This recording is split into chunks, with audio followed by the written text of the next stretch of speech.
स्वागत है आपका हमारे YouTube channel the fast exam academy पर। तो बच्चों, यूपी बोर्ड क्लास 10th का जो फिजिक्स है उसका लेक्चर स्टार्ट किया गया है। चैप्टर 1 जो है हमारा इलेक्ट्रिसिटी यानी विद्युत कराया जा रहा है। इस समय लेक्चर नंबर 3 कराया जा रहा है। इससे पहले जो लेक्चर 1 और 2 कराए गए हैं उसका वीडियो हमारे चैनल के प्लेलिस्ट में आपको सेपरेट अलग से मिल जाएगा। ठीक है, तो चलते हैं, स्टार्ट करते हैं आज का क्लास। तो आज जो कराना था वो क्या था? विद्युत परिपथ। तो देखिए विद्युत परिपथ क्या होता है, पहले परिभाषा देख लेते हैं। विद्युत परिपथ धारा के प्रवाह के बंद पथ को ही क्या कहते हैं? विद्युत परिपथ कहते हैं। यानी जिसमें धारा प्रवाहित हो और वह पथ क्या हो? बंद हो, उसे हम लोग क्या कहते हैं? विद्युत परिपथ कहते हैं। प्रत्येक विद्युत परिपथ में विभिन्न अवयव होते हैं, जैसे सेल, विद्युत बल्ब, स्विच आदि। अगर मैं आपको एक इसका फिगर ड्रा करके दिखाऊं तो देखिए इसका फिगर कैसा बनता है।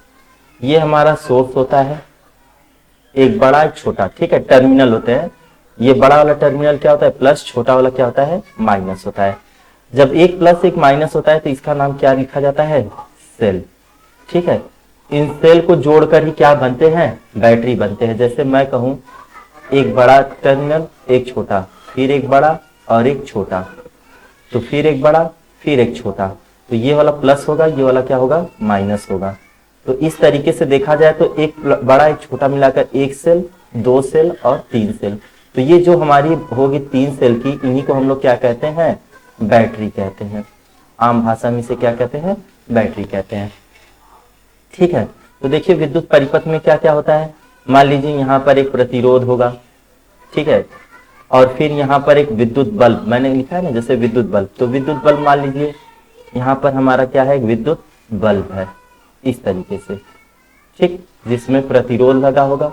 अब यहाँ पर एक अमीटर लगा होगा। अमीटर क्या नापेगा? धारा। ठीक है, और उसके बाद मान लीजिए ये प्लस है तो यहां से ये धारा बहेगी आई। ठीक है, और ये जो परिपथ है ये यहाँ पर लाकर क्या कर देते हैं? बंद कर देते हैं। बंद करने का आशय ये है कि यहाँ पर एक कुंजी लगा देते हैं। कुंजी जिसे इंग्लिश में की कहते हैं, जैसे बटन स्विच के लिए। ठीक है, तो स्विच के लिए एक सिंबल इस तरीके से होता है। इसका मतलब यह है कि यह जो परिपथ है वो खुला हुआ है। बंद परिपथ मतलब यहाँ पे क्या लगा रहता है? डॉट। ठीक है, ये मैं फिजिकली आपको मतलब जो बुक में रहता है उसके बारे में बता रहा हूँ। जब यहाँ पे डॉट रहता है इसका मतलब यह क्या है? बंद है। इसी को की कहते हैं, कुंजी। क्या कहते हैं? कुंजी। ठीक है, और इसका एक सिंबल जो बनता है वो इस तरीके से बनता है। यहाँ पर एक ऐसे रहेगा, एक ये ऊपर की तरफ रहेगा। ठीक है, इसका मतलब यह है कि यह क्या है? खुला हुआ है, और जब ये इससे लाकर टच कर देंगे तो ये क्या हो जाएगा? बंद हो जाएगा। और जब तक मतलब परिपथ बंद नहीं होगा तब तक धारा प्रवाहित नहीं हो सकती। ये बात है। अगर आप दो तारों को जोड़ेंगे, जब जोड़ेंगे तो उनका परिपथ क्या होगा? बंद जाएगा। जब बंद हो जाएगा तो उसमें धारा प्रवाहित होने लगेगी। ठीक है, आई होप आपको समझ में आया हो। चलते हैं नेक्स्ट जो हमारा टॉपिक है वो क्या है? ओम का नियम। This is important topic for board exams and another. हम लोग कह सकते हैं कि जो हमारा कंपटीशन एग्जाम है उसमें भी ओम का नियम पूछा जाता है। तो ओम का नियम क्या कहता है? इस नियम के अनुसार किसी धारावाही परिपथ में, धारावाही परिपथ यानी जिस परिपथ में धारा प्रवाहित हो, में प्रवाहित होने वाली धारा क्या हो रही? प्रवाहित हो रही है, का मान उसके तारों के सिरों पर उत्पन्न विभवांतर के अनुक्रमानुपाती होता है। यानी अगर कोई परिपथ हो गया जिसमें क्या प्रवाहित हो रही था, तो यह इसके सिरों पर उत्पन्न विभवांतर क्या होगा? अनुक्रमानुपाती। यानी कि अगर मैं इसे लिखना चाहूं तो ये क्या होगा? विभवांतर जो होगा वो अनुक्रमानुपाती किसके? विद्युत धारा के। किसके बराबर होगा? विद्युत धारा के। तो विभवांतर को V से दिखाते हैं और धारा को किससे दिखाते हैं? I से। जब भी अनुमानुपाती चिन्ह हटाया जाता है या समानुपाती हम लोग कहते हैं, समानुपाती चिन्ह हटाया जाता है, एक नियतांक आता है और वह नियतांक यहाँ पे क्या लिखा जाता है, आर।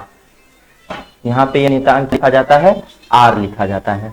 ठीक है, इसे ही हम लोग क्या कहते हैं, ओम का नियम, ओम का नियम कहते हैं। और यह सूत्र आप याद रखना है, V बराबर आई आर। ये हमारे क्वेश्चन सॉल्व करने में काम आते हैं। ठीक है, आई होप आप लोग की ये इंपॉर्टेंट बात याद रखेंगे। चलते हैं नेक्स्ट क्वेश्चन पे। नेक्स्ट हमारा जो टॉपिक है क्या है, जबकि तार का ताप होना चाहिए, निश्चित होना चाहिए, परिवर्तित नहीं होना चाहिए। और जहां आर क्या है, अनुक्रमानुपाती नियतांक होता है, इसे चालक का क्या कहते हैं, प्रतिरोध। इसे चालक का क्या कहते हैं, प्रतिरोध कहते हैं, जिसका SI मात्रक क्या होगा, वोल्ट प्रति एम्पियर या ओम होता है। मैं आपसे बता दूं V बराबर क्या होता है, आई आर। अगर मैं यहां से R का मान लिखना चाहूं तो ये क्या हो जाएगा, V बटे आई। ठीक है, जब V R को रोकेंगे तो V I क्या हो जाएगा, V से डिवाइड हो जाएगा। तो V का क्या होता है मात्रक, वोल्ट, और I का क्या होता है, एम्पियर।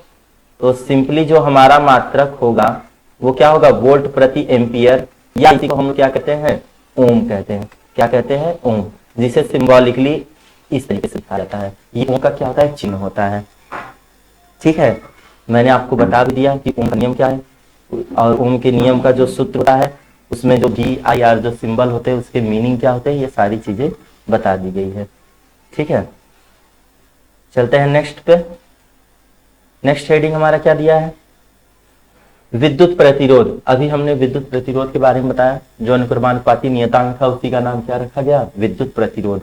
लेकिन इसके अलावा अगर आपसे कोई पूछे कि विद्युत प्रतिरोध का परिभाषा क्या होता है, तो इसका परिभाषा सिंपली क्या होता है कि किसी चालक का वह गुण जिसके कारण वह धारा के प्रवाह का विरोध करता है, उसे चालक का प्रतिरोध कहते हैं। चालक यानी कि जिसमें धारा प्रवाहित हो, जिसमें धारा प्रवाहित होती है उसे हम लोग क्या कहते हैं, चालक कहते हैं। ठीक है, तो किसी चालक में जो धारा प्रवाहित होती है उसका विरोध, विरोध यानी कि रोकेगा, यानी किसी चालक का प्रतिरोध जितना ज्यादा है तो वो धारा को उतना ही ज्यादा क्या करता है, रोकता है ना जी। तो इसे हम लोग क्या कहते हैं, चालक का प्रतिरोध कहते हैं, जिसे किससे दिखाया जाता है, आर से। अभी ऊपर भी बताया गया, इसे किससे प्रदर्शित किया जाता है, आर से। अब इसका SI मात्रक भी क्या होगा, ओम होगा। ठीक है, क्या होगा, ओम होगा। और सॉरी ओम होगा, या क्या होगा, वोल्ट प्रति एम्पियर होगा। ठीक है, ये छोटे छोटे परिभाषाएं हैं जो कभी कभी एग्जाम में 1 नंबर या 2 नंबर में आते हैं, अन्यथा पूछा नहीं जाता। ठीक है, लेकिन आपके नॉलेज के लिए ये चीजें जरूरी है। ठीक, चलते हैं नेक्स्ट टॉपिक पे। नेक्स्ट टॉपिक क्या दिया है, विशिष्ट प्रतिरोध। तो देखिए विशिष्ट प्रतिरोध का आशय क्या है, विशिष्ट प्रतिरोध, जो हमारा विशिष्ट प्रतिरोध है इसे हम लोग क्या कह सकते हैं, विशेष प्रतिरोध। विशेष प्रतिरोध, विशेष यानी कि वो क्या होगा, यूनिक होगा, अपरिवर्तित होगा। तो देखिए सिंपली ये कहता क्या है, विशिष्ट प्रतिरोध किसी तार का वह प्रतिरोध है जो कि अपरिवर्तित होता है। ये परिवर्तित ना होकर यहाँ पे अपरिवर्तित होना चाहिए। क्या होना चाहिए, अपरिवर्तित होता है। अपरिवर्तित यानी बढ़ेगा नहीं। फिर चाहे प्रतिरोध जो तार लिया गया है उसकी लंबाई बढ़ा दी जाए या उसका क्षेत्रफल बढ़ा दिया जाए या घटा दिया जाए, लेकिन जो तार का विशिष्ट प्रतिरोध है वह आपका परिवर्तित नहीं होता है। इसे रो से दिखाते हैं, और यह ग्रीक वर्ड है जिसे किससे दिखाते हैं, रो से, जो दिखने में कैसा लगता है, पी की तरह। ठीक है, यही हमारा रो है। इसे किससे प्रदर्शित करते हैं, रो से प्रदर्शित करते हैं। ठीक है, आई होप यू अंडरस्टैंड। चलते हैं अगले टॉपिक पे। अगला टॉपिक हमारा क्या है, चालक के प्रतिरोध पर प्रभाव डालने वाले कारक। ऐसे कौन से कारक है जो चालक के प्रतिरोध पर क्या डालते हैं, प्रभाव डालते हैं। ठीक है, अगर कौन कौन से कारण की वजह से जो चालक का प्रतिरोध है वो परिवर्तित हो सकता है। प्रभाव मतलब उस पर प्रभाव डालना चाहिए, उसका मान परिवर्तित होना चाहिए प्रतिरोध का, या तो वो घटे या तो बढ़े। ठीक है, या तो वो एक समान रहे। तो इन सब चीजों को हम लोग क्या कहते हैं, कारक, यानी जिसके कारण उसमें परिवर्तित हो। तो देखिए क्या कहता है किसी निश्चित ताप पर, ताप क्या होना चाहिए, निश्चित होना चाहिए। प्रतिरोध निम्नलिखित कारकों पर निर्भर करता है। पहला क्या दिया है, किसी चालक का प्रतिरोध चालक की लंबाई के क्या होता है, अनुक्रमानुपाती। ठीक है, यानी जो प्रतिरोध होता है वह अनुक्रमानुपाती होता है किसके, तार की लंबाई की। तो अगर मैं कहूं प्रतिरोध R से दिखाते हैं और लंबाई को किससे, L से, तो ये हमारा क्या हो जाएगा, समीकरण 1। ठीक है, दूसरा हमारा क्या कह रहा है, किसी चालक के तार का प्रतिरोध उसके अनुप्रस्थ काट क्षेत्रफल के व्युत्क्रमानुपाती होता है। यानी जो प्रतिरोध होता है, प्रतिरोध होता है वह व्युत्क्रमानुपाती होता है किसके, क्षेत्रफल के। यानी जो R होगा वो व्युत्क्रमानुपाती होगा किसके, एक मिनट मैं समान इक्वल का साइन लगा दिया, चेंज कर ले रहे हैं। क्या होगा, व्युत्क्रमानुपाती किसके होगा, E के। ठीक है, यह समीकरण क्या हो गया, 2 हो गया। अब हम लोग सिंपली क्या करेंगे, इन दोनों समीकरण को एक साथ लिखकर एक फार्मूला बना लेंगे। कैसे लिखेंगे, समीकरण 1 तथा, यहां पर 1 है, 1 तथा समीकरण 2 से क्या हो जाएगा, R proportional to L by A. तो जब भी अनुक्रमानुपाती हटाएंगे एक नियतांक आएगा और वह नियतांक क्या लिखा जाएगा, रो, क्या हो जाएगा, L बाई ए। ये हमारा क्या हो गया, सूत्र हो गया। अब जहां रो हमारा क्या होगा, अनुक्रमानुपाती नियतांक, जिसे तार के प्रतिरोध चालक का क्या कहेंगे, विशिष्ट प्रतिरोध कहेंगे। यह चालक का क्या हो जाएगा, विशिष्ट प्रतिरोध, जो कि क्या होगा, अपरिवर्तित होगा। प्रतिरोध तो परिवर्तित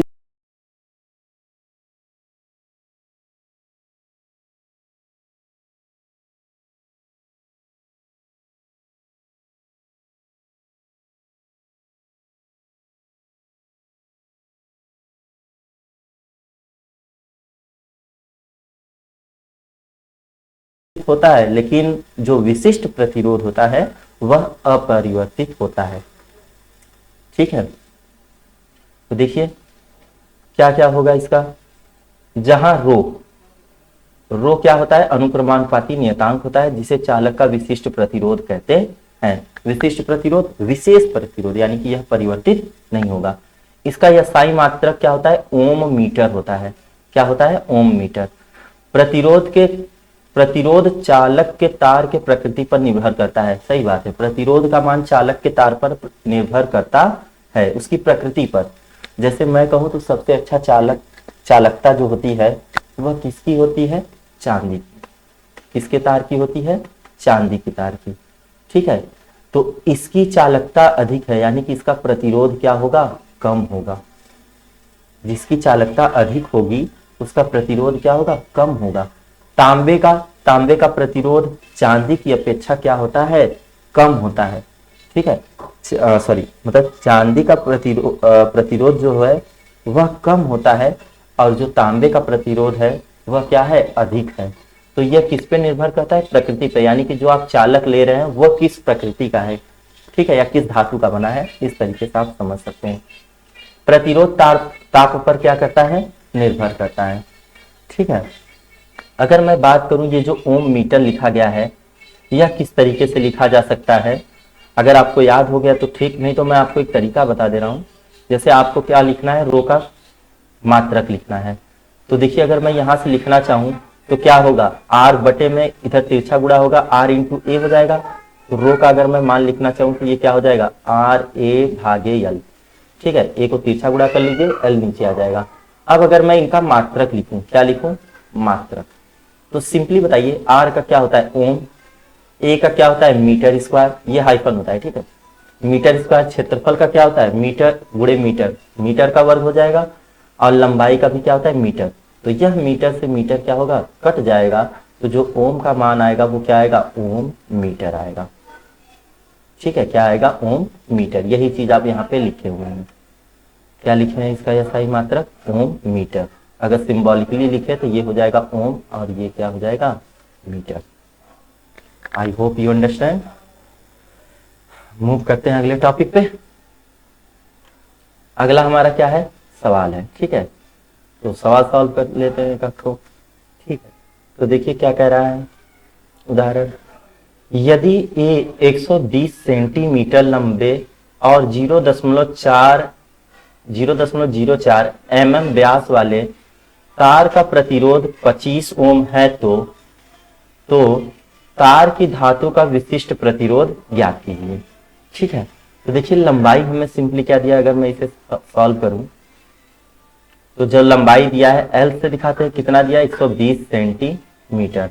अब अगर मैं सेंटीमीटर को बदलना चाहूं मीटर में, तो सेंटीमीटर से मीटर में जाने पर 100 से क्या होता है, भाग होता है, और भाग को हम लोग क्या लिख सकते हैं, 10⁻² मीटर।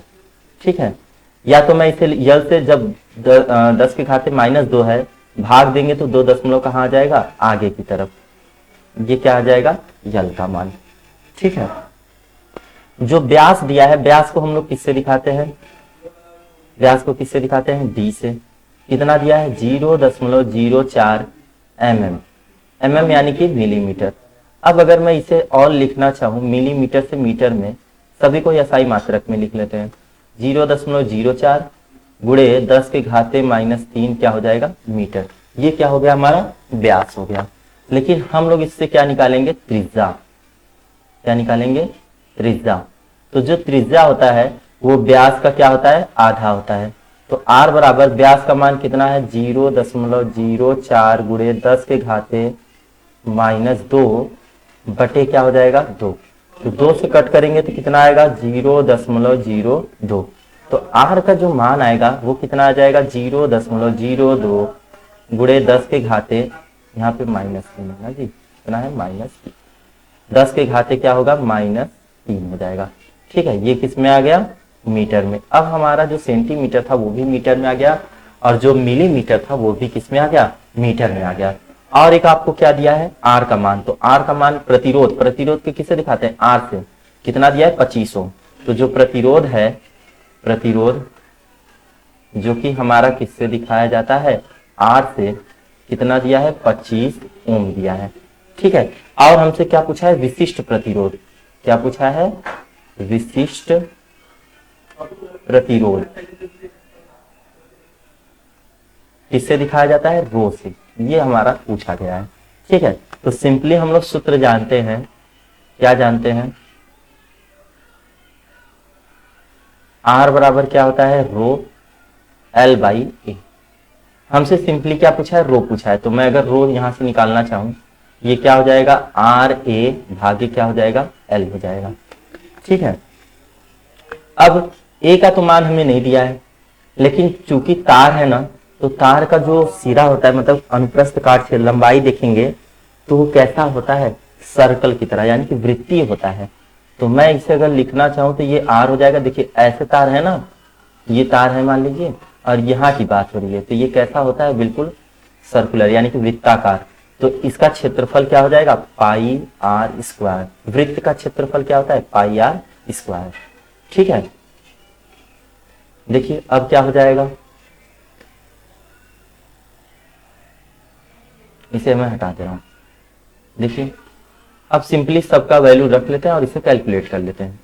तो जो आर रो बराबर होगा, आर का मान कितना है, 25, पाई का मान कितना होता है, 3.14 गुणे R²। तो आर का मान कितना आया था, 0.02 गुणे 10⁻³ क्या था, -3।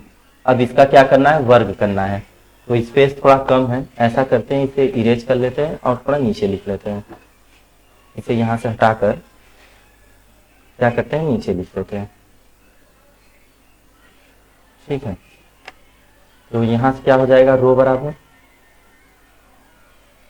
बराबर आर का मान कितना है, 25, पाई का मान कितना है, 3.14, और गुणे आर का मान कितना था, 0.02 गुणे 10⁻³ अब इसका ये क्या हो जाएगा, वर्ग।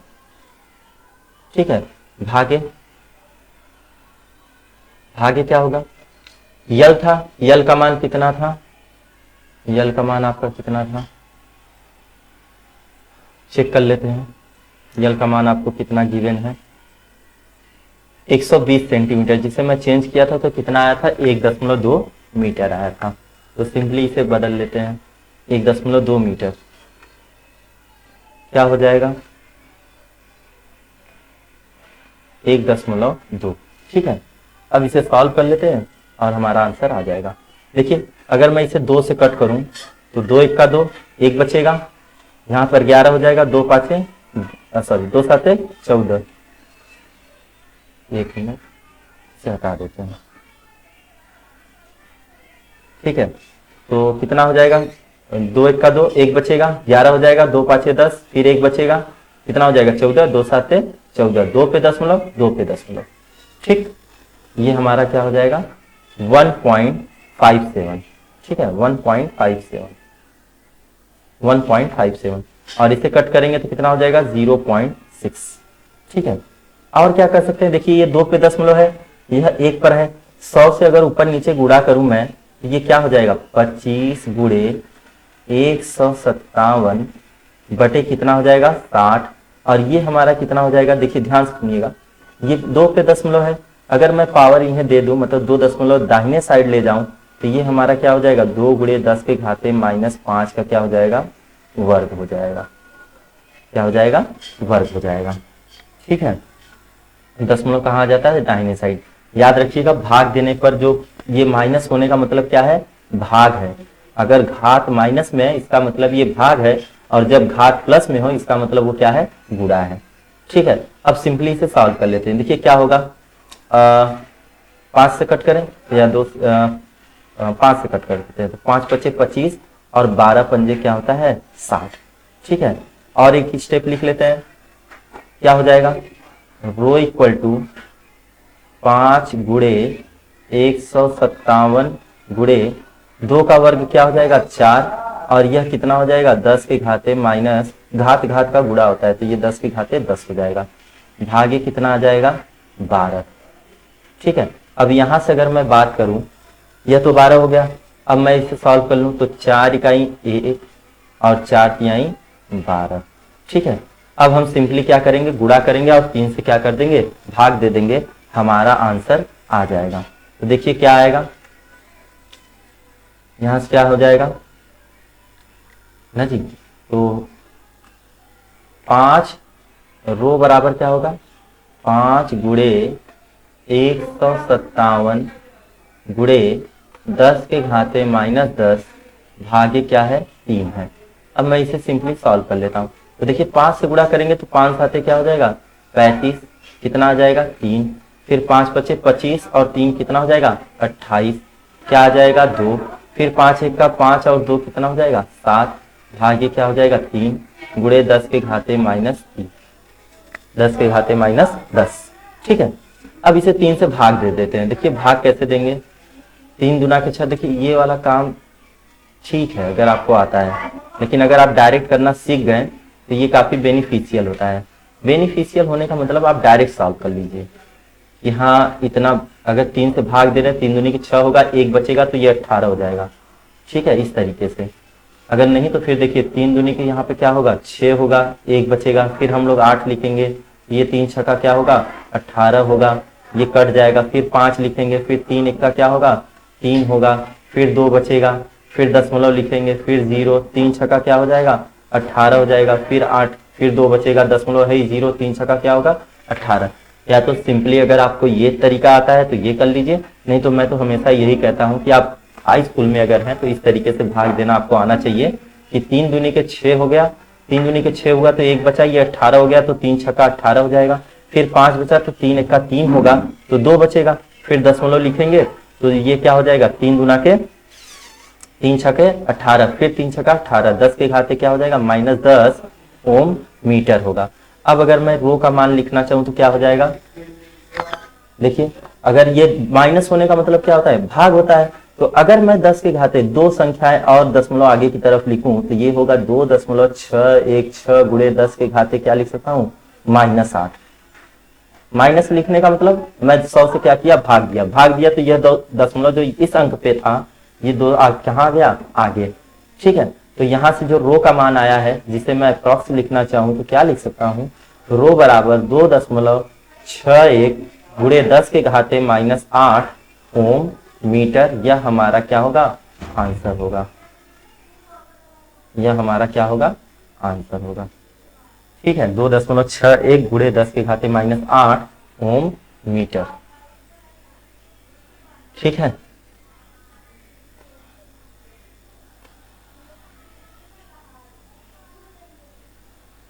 मीटर। ठीक, ओके।